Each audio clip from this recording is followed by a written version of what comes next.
સુરતની ઇકોસેલ પોલીસે 1,35,00,000ના હીરાનો માલ ખરીદી પૈસા ન ચૂકવનાર આરોપીની ધરપકડ કરી કાયદેસરની કાર્યવાહી હાથ ધરી છે। સુરતની ઇકોસેલ પોલીસે હીરાની ખરીદી કરી પૈસા ન ચૂકવી ઠગાઈ કરનાર આરોપીની ધરપકડ કરી છે। ફરિયાદી મિલનભાઈ દોશીએ ફરિયાદમાં જણાવ્યું કે જીમિત જીતેન્દ્ર कुमार सवाणीए तेना पिता जितेन्द्र कुमार अरविंदलाल सवाणी अने मोटा भाई ऋत्विक सवाणी साथे मळी मुंबई हीरा बजार में छूटक में नेचरल डायमंड एलबीना हीरानो वेपार करता होवानुं मिलनभाईने जणाव्युं हतुं અને સુરત ખાતેથી અલગ અલગ પાર્ટીઓ પાસેથી ઉધારીમાં 45 થી 60 દિવસની ઉધારીમાં માલ ખરીદી કરી પેમેન્ટ આપતા હોવાનું જણાવ્યું હતું, જેથી મિલનભાઈએ તેમની સાથે ધંધાકીય વ્યવહારો શરૂ કર્યા હતા। તારીખ 30/4/2024 થી તારીખ 26/9/2024 સુધીમાં 1,35,72,000 થી વધુના નેચરલ એલબી ડાયમંડ હીરાનો માલ 30 થી 75 દિવસની ઉધારીમાં આરોપીઓએ મેળવ્યો હતો। આંગડિયા મારફતે આ હીરાનો માલ જીતેન્દ્ર કુમાર સવાણી અને તેના પુત્ર ઋત્વિક સવાણીએ મેળવી લીધાનું ફોન પર કન્ફર્મ કર્યું હતું। બાદમાં 34 લાખથી વધુ રૂપિયા આપી બાકીનું 1,92,000નું પેમેન્ટ ન ચૂકવી વાયદાઓ આપ્યા હતા। મિલનભાઈએ ઉઘરાણી કરતા જીતેન્દ્ર કુમાર સવાણીએ વોટ્સએપ પર એક ચિઠ્ઠીમાં હિસાબ મોકલી આપ્યો હતો, જેમાં મિલનભાઈને 81.78 લાખ ચૂકવી આપવાના હોવાનું કહી અને બાકી હોવાનો હિસાબ લખ્યો હતો, જેથી મિલનભાઈએ કહ્યું કે મારે તમારી પાસેથી 1,92,000 થી વધુનું પેમેન્ટ લેવાનું છે અને તેઓએ જણાવ્યું કે થોડો સમય રોકાઈ જાઓ, હું તમારું પેમેન્ટ ચૂકવી આપીશ। ત્યારબાદ જીમિત, તેના પિતા અને તેના ભાઈએ મિલનભાઈનો નંબર બ્લોક લિસ્ટમાં મૂકી દીધો હતો અને પૈસા ન ચૂકવી ઠગાઈ કરી હતી। આ અંગે તેમને ફરિયાદ નોંધાવતા પોલીસે આરોપી જીમિત સવાણીની ધરપકડ કરી છે।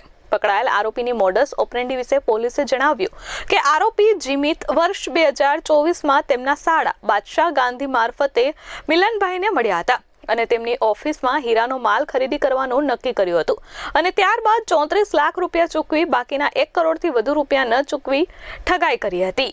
આરોપીઓએ આ પૈસા અંગત ઉપયોગમાં વાપરી નાખ્યા હતા। સુરત શહેર ઇકોનોમિક ઓફિસર વિંગ દ્વારા એક આરોપીની ધરપકડ કરવામાં આવી છે।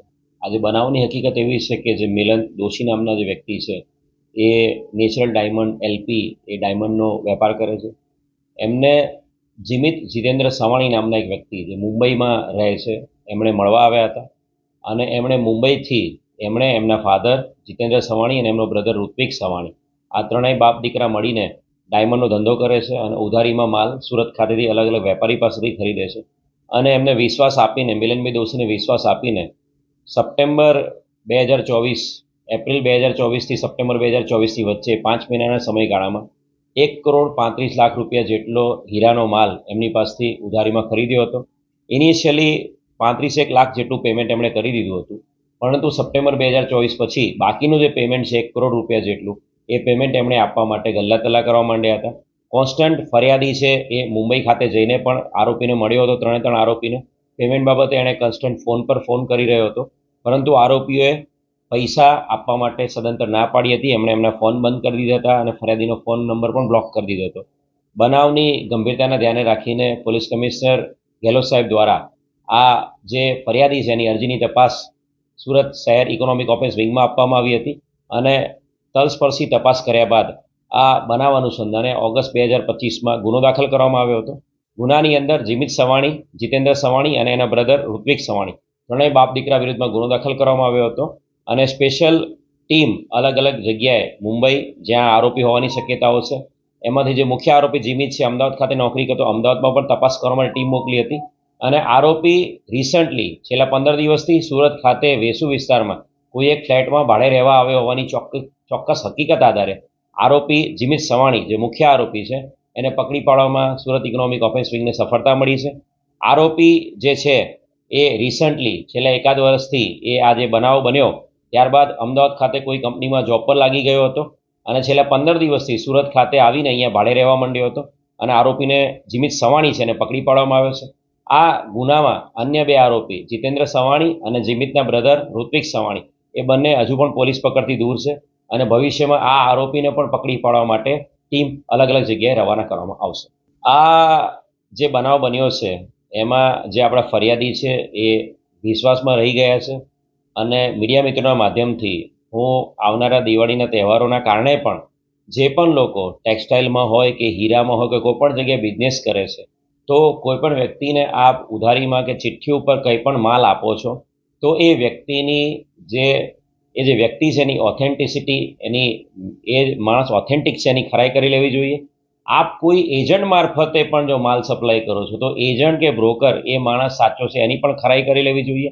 અને સાથે સાથે કોઈ પણ બ્રોકર કે કોઈ પણ વ્યક્તિ જે આપની પાસે માલ ખરીદવા આવે છે તો એ વ્યક્તિએ અન્ય લોકો સાથે ધંધો કર્યો હોય કે બિઝનેસ કર્યો હોય તો એવા 3 થી 4 વધુમાં વધુ માણસો જેની સાથે એણે પહેલાં પાસ્ટમાં બિઝનેસ કર્યો હોય એની પાસે તેના રેફરન્સ લેવા જોઈએ અને વ્યક્તિ કેવો છે એ બાબતે એની 100% એની ખાતરી કરી લેવી જોઈએ. અને આટલી મોટી અમાઉન્ટનો માલ આપતા પહેલાં આપે વેરીફાઈ કર્યા પછી જ માલ આપવો જોઈએ. આપણા ફરિયાદી છે એમણે વિશ્વાસમાં રહી ગયા અને 1,35,00,000 જેટલો હીરાનો માલ એમણે 5 મહિનાની અંદર આપ્યો હતો અને એના કારણે એમને 1 કરોડ રૂપિયાની એમની સાથે આ વિશ્વાસઘાત થયો છે. એટલે તમામ સુરત શહેરની જનતાને હું નમ્ર અપીલ કરીશ, ખાસ કરીને જે બિઝનેસમેન્સ છે એ લોકોને અપીલ કરીશ કે આપ કોઈ પણ ધંધામાં કામ કરી રહ્યા છો તો કોઈ પણ વ્યક્તિ આપની સાથે જે મોટી અમાઉન્ટમાં માલ ખરીદે છે એનો વિશ્વાસ ન કરતા સૌથી પહેલાં એની ખરાઈ કરી લેવી જોઈએ. અને અન્ય રાજ્યમાં જો કોઈ વ્યક્તિ આપની પાસે માલ માંગે છે તો અન્ય રાજ્યના પણ એના રેફરન્સીસ વેરીફાઈ કરી લેવા જોઈએ. અને કોઈ પણ માલ જો આપો છો તો આપ GST નંબર, એનો પાન કાર્ડ નંબર, એનો આધાર કાર્ડ નંબર અને એની બેઝિક ડિટેલ આપણે વેરીફાઈ કરી લેવી જોઈએ. Bureau report S24 news Surat.